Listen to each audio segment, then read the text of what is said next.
Joker's out of the MVP conversation. SGA and the Thunder have lost, 5 of their last 10.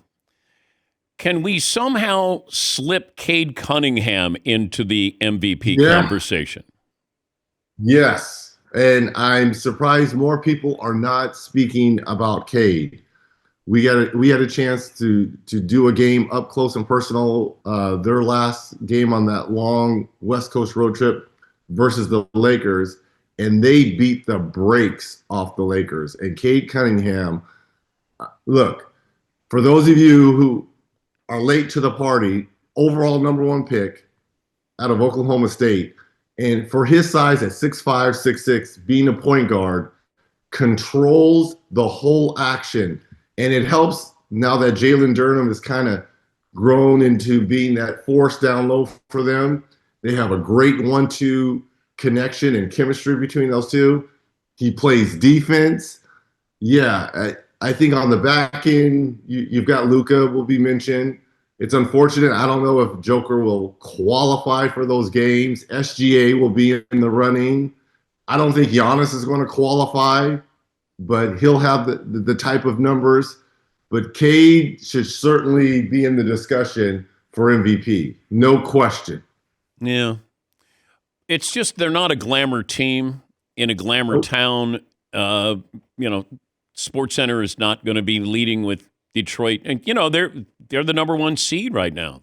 I mean, they're gonna force feed you the Knicks, even the Celtics, but Detroit's just not. They're not going to get national attention, and that's a shame because he's averaging 27, 10, and 6 for a team that proved that last year was no fluke with them.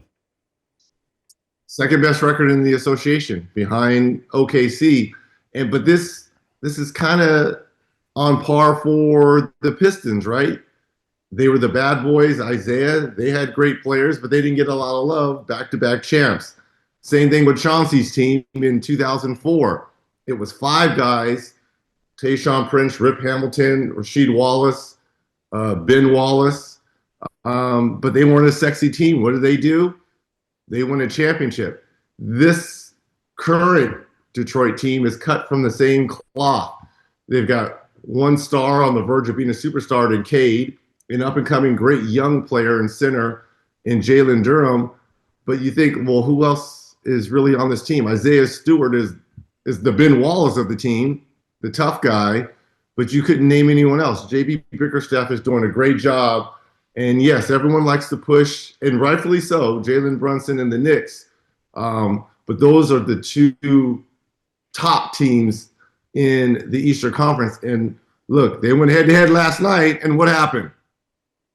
The Pistons smacked them. So that was a message game because last year during the playoffs, Brunson was doing all the kissing to the fans after hitting threes. And he wanted to make the Pistons wanted to make a statement that it's going to be very difficult this year for you to come in this building and be successful.